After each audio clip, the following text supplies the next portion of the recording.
ngaguru ku kabodohan, ikhlas eusi kapinteran.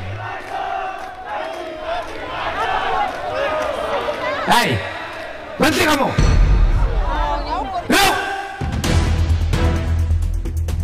Untuk kesekian kali, Gubernur Jawa Barat, Deddy Mulyadi, menyita perhatian publik, terutama dari warganet dunia maya atau media sosial. Ini bukan forum bersihkan, ini forum saya.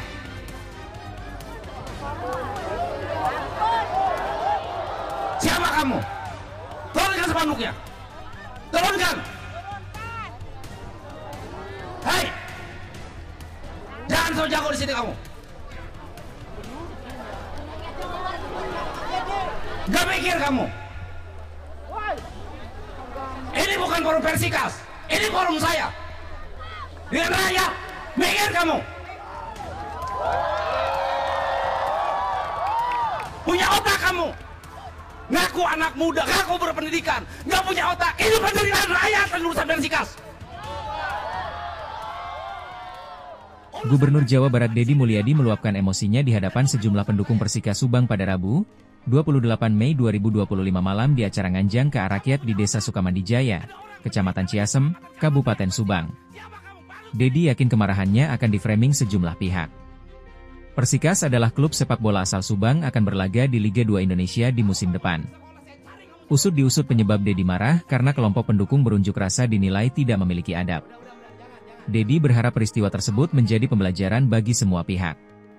Di acara itu, sejumlah orang mengaku sebagai pendukung Persika Subang membentangkan spanduk dan bernyanyi membuat Deddy geram.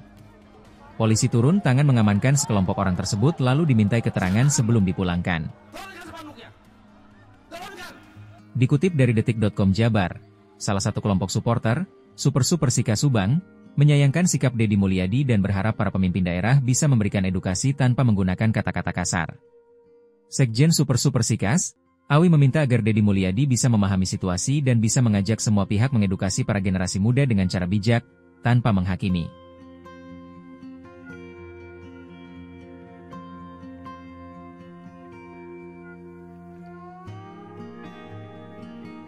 Sok jelasin ke saya. Nah, ini ada jalan tol, tapi jalan tol untuk ini air, jalan tol. Pak. Ya, untuk air ini, Pak. Seperti diketahui, awal mula Deddy Mulyadi mendulang popularitas dari kebijakan yang dikeluarkannya.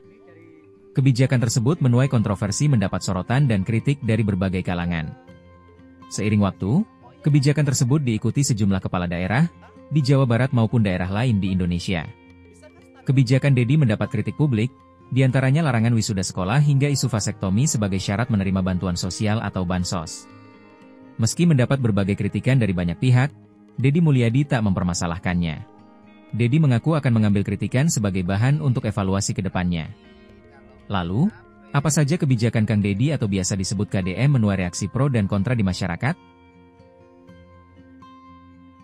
Pada Maret 2025, Deddy Mulyadi membongkar tempat wisata Hibis Fantasi Puncak milik PT Jaswita Jabar berada di lahan perkebunan teh Gunung Mas, Puncak, Kabupaten Bogor lantaran melanggar aturan alih fungsi lahan. Deddy menerima informasi izin persetujuan bangunan gedung hanya sekitar 4.800 meter persegi. Namun, di lapangan, pembangunan kawasan wisata mencapai 15.000 meter persegi. Objek wisata dikelola Badan Usaha milik Desa Provinsi Jawa Barat, PT Jaswita hanya mengantongi izin 14 bangunan.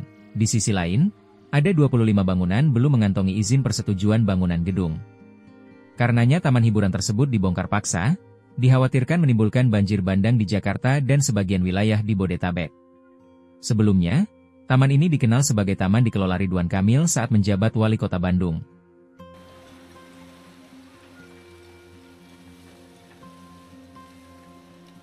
Masih di bulan Maret, Deddy membongkar paksa bangunan liar berdiri di sepanjang aliran kali, di Kabupaten Bekasi, Jawa Barat. Pembongkaran dipimpin sang gubernur. Bangunan liar itu dinilai menghambat aliran sungai memicu banjir di bagian utara Kabupaten Bekasi. Alat berat diterjunkan membongkar bangunan. Proses pembongkaran sempat mendapat protes warga pemilik bangunan. Mereka mengaku tidak mendapatkan pemberitahuan dan sosialisasi. Akhirnya, pemilik bangunan merelakan bangunan dibongkar lantaran Deddy berjanji akan memberikan kompensasi pembongkaran. Selain membongkar bangunan liar, pemerintah Provinsi Jawa Barat dan pemerintah Kabupaten Bekasi menormalisasi kali sepak yang mengalami penyempitan dan pendangkalan.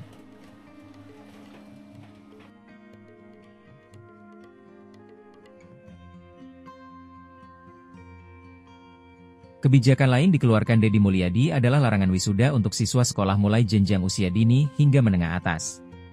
Deddy beralasan larangan wisuda sekolah guna menekan keterlibatan masyarakat Jawa Barat dalam jeratan pinjaman online atau pinjol.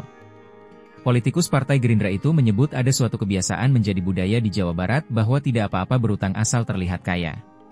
Berdasarkan data Badan Perencanaan Pembangunan Daerah Jawa Barat menyebutkan pada 2024, total utang pinjol warga Provinsi Jawa Barat mencapai 18,6 triliun rupiah dengan jumlah rekening penerima pinjaman aktif lebih dari 5 juta. Vasektomi sebagai syarat terima bantuan sosial menjadi salah satu kebijakan Deddy Mulyadi menuai sorotan. Mantan Bupati Purwakarta itu mengatakan KB tidak harus vasektomi, bisa pengaman atau pencegah kehamilan lain yang bisa digunakan laki-laki. Deddy mengusulkan warga bersedia vasektomi akan diberi insentif Rp500.000. Kata Deddy, pendekatan ini akan diberlakukan pada berbagai jenis bantuan, seperti subsidi biaya rumah sakit, kelahiran, listrik, pangan non-tunai, beasiswa, dan lainnya. Kebijakan Deddy Mulyadi mendapat penolakan dari Majelis Ulama Indonesia atau MUI Jawa Barat karena syariat Islam vasektomi hukumnya haram. Usai jadi gunjingan di media sosial, dan polemik di masyarakat, akhirnya Deddy melunak dan menerapkan KB dengan metode lain. Kebijakan Deddy paling disorot adalah pengiriman anak dianggap nakal ke barak militer. Program diberi nama Pendidikan Karakter, Disiplin, dan Bela Negara Kekhususan dilaksanakan pemerintah Provinsi Jawa Barat bekerja sama dengan TNI Angkatan Darat sejak Kamis, 1 Mei 2025. Program menyasar peserta didik dengan perilaku khusus, seperti tawuran, merokok, mabuk, hingga penggunaan knalpot brong. Berdasarkan temuan KPAI, siswa mengikuti program tersebut tidak ditentukan berdasarkan asesmen psikolog profesional, tetapi hanya rekomendasi guru bimbingan konseling. Deddy meminta KPAI tidak hanya mengoreksi program digulirkan tetapi turut mengambil langkah. Deddy mengusulkan KPAI membuat program menyasar ribuan siswa bermasalah di Jawa Barat untuk dididik agar masalah terselesaikan. Terkini, pemerintah Provinsi Jawa Barat secara resmi memberlakukan aturan jam malam bagi warga berstatus pelajar dengan tujuan mewujudkan generasi Pancawaluya. Aturan ini melarang siswa berada di luar rumah mulai pukul 9 malam hingga jam 4 pagi. Penerapan aturan berlandaskan surat edaran ditandatangani Deddy Mulyadi pada 23 Mei 2025. Dalam surat edaran, peserta didik diperbolehkan berada di luar rumah pada malam hari jika sedang mengikuti kegiatan diselenggarakan sekolah atau lembaga pendidikan resmi. Selain itu, peserta didik diperkenankan berada di luar rumah ketika bersama orang tua atau dalam situasi darurat seperti bencana alam. Dalam dunia olahraga, Deddy Mulyadi membetot perhatian lantaran merogoh kocek senilai 1 miliar rupiah dari kantong pribadi demi Persib Bandung lantaran menyandang juara Liga 1. Sebelumnya, Deddy menjanjikan uang 2 miliar rupiah untuk pemain Persib Bandung jika menjadi juara. 1 miliar rupiah berasal Deddy Mulyadi, dan sisanya berasal dari patungan para ASN Pemprov Jawa Barat. Gubernur Jawa Barat, Deddy Mulyadi bisa dibilang tampil sebagai pemimpin populis. Keputusan dan kebijakan dikeluarkan Deddy mengejutkan banyak orang. Popularitas Deddy Mulyadi semakin meroket. Kontroversi kebijakan Deddy menciptakan pembicaraan. Deddy, lelaki kelahiran tahun 1971, tahu betul cara menggunakan media sosial. Deddy membentuk tim khusus membuat berbagai konten video berisi kegiatannya. Timnya bergerak cepat menempel orang nomor 1 di Jawa Barat. Semua rekaman dikirim ke tim editor. Dalam hitungan jam, berbagai video langsung ditayangkan di kanal YouTube Deddy Mulyadi. Terkadang, Deddy membuat sendiri konten sehingga bisa lebih cepat tersebar dan menjadi viral di media sosial. Mengutip kanal YouTube Bincang Lepas dengan pembawa acara Lukman Edi, dan narasumber Alfatinova selaku pengamat media sosial, serta Jayadi Hanan sebagai Direktur Eksekutif LSI, diketahui penyebab Deddy Mulyadi selalu FYP. FYP adalah kepanjangan dari For You page menampilkan rekomendasi video untuk tiap akun. Istilah ini kerap diartikan sebagai tanda viral suatu konten. Sebagai seorang Deddy Mulyadi yang subscribernya itu jutaan, emang bisa menghasilkan banyak uang sebanyak itu sehingga menjadi mudah bagi dia untuk bagi-bagi uang ke masyarakat? Bisa, Pak. Dia jadi YouTube itu bukan hanya subscriber dilihat, Pak, tapi yang viewersnya itu dihitung. Per detik tuh dihitung, Pak. Nah, terus kemudian dengan tingginya viewernya, tingginya engagement, iklan masuk. Itu lagi pendapatan terbesar itu di iklan. Nah, Nova melihat beliau ini dari 2021 itu terlihat serius banget membangun YouTube-nya. Bukan sosmed yang dia bangun serius, YouTube. Karena yang paling bisa mendatangkan uang secara konsisten tuh YouTube. Kalau sosial media yang lain tuh on off.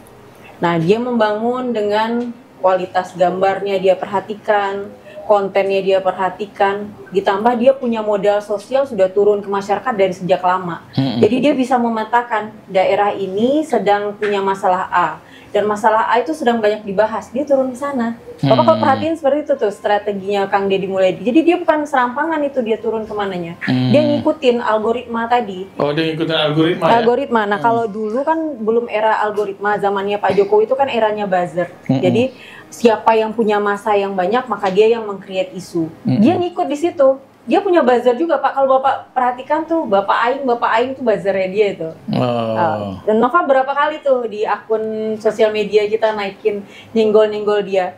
Jadi kita kalau bahas sesuatu nyenggol Kang Deddy Mulyadi itu pasti FYP, Pak. FYP-nya dibantai. Habis-habisan kita dihajar di situ. Kalau kita lihat konsistensinya, yang sejak 2021 lah kayaknya dia paham betul hitung-hitungan itu, hitung-hitungan politik itu. Nah, itu satu. Jadi, tetapi itu tidak rugi. Dia tidak rugi kalau sekarang dia memperbesar upaya dia untuk terus-menerus berkomunikasi dengan masyarakat ini kan. Nah, tapi kalau itu mimpinya, maka orang tidak hanya akan melihat popularitas dia. Disitulah kalau memang itu mimpinya, dia harus menunjukkan bahwa dia gubernur yang mengerti kebijakan, punya kebijakan yang monumental. Jangan sampai itu tadi, kebijakannya yang monumental ada konten kan? Nah, tentu Kang Deddy nggak mau dikenang sebagai gubernur konten. Buntut popularitasnya, Deddy Mulyadi disebut-sebut sebagai Mulyono Jilid 2. Sebagai informasi, Mulyono merupakan nama kecil Presiden ke-7 Indonesia. Joko Widodo kerap menjadi panggilan warganet tanah air di jagat maya. Bukan tanpa sebab, Deddy Mulyadi mendapat sebutan Mulyono Jilid 2. Penyebabnya, Deddy dikenal gemar belusukan ke warga, sehingga dinilai mirip dengan Jokowi semasa menjadi wakil kota di Solo hingga menjadi Presiden Indonesia.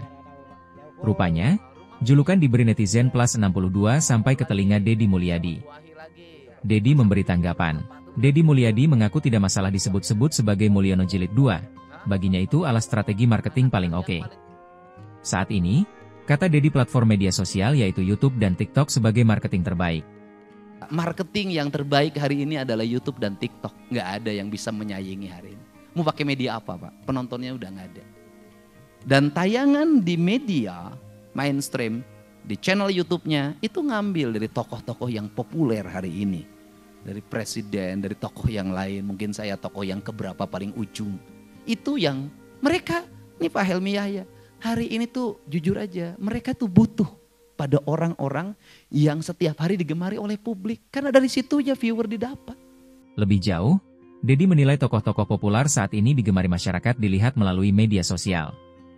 Deddy Mulyadi menjelaskan, dirinya tidak mempermasalahkan jika dipanggil sebagai Mulyono 2, Mulyono 3, hingga Mulyono 4. Sebab, namanya memang Mulyadi. Meskipun saya menjadi Mulyono 2.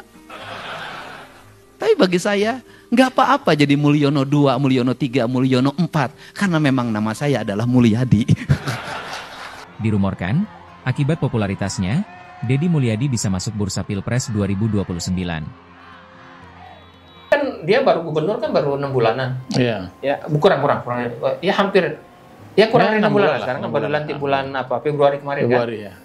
Baru mau 4 bulanan. Ya, masyarakat masih euforia, ya, masih istilahnya itu, masih bulan madu. Ya, belum tentu masyarakat akan senang terus dengan pola konten ini, dengan pola komunikasi ini. Sama apa cukup energi KDM untuk terus seperti itu? Apa cukup? Karena itu menguras energi sekali. Kalau menguras energi, menguras waktu. Lewat pada saatnya kan orang betul. Belum lagi kalau misalnya tiba-tiba ada kejadian tertentu, kan kita nggak tahu.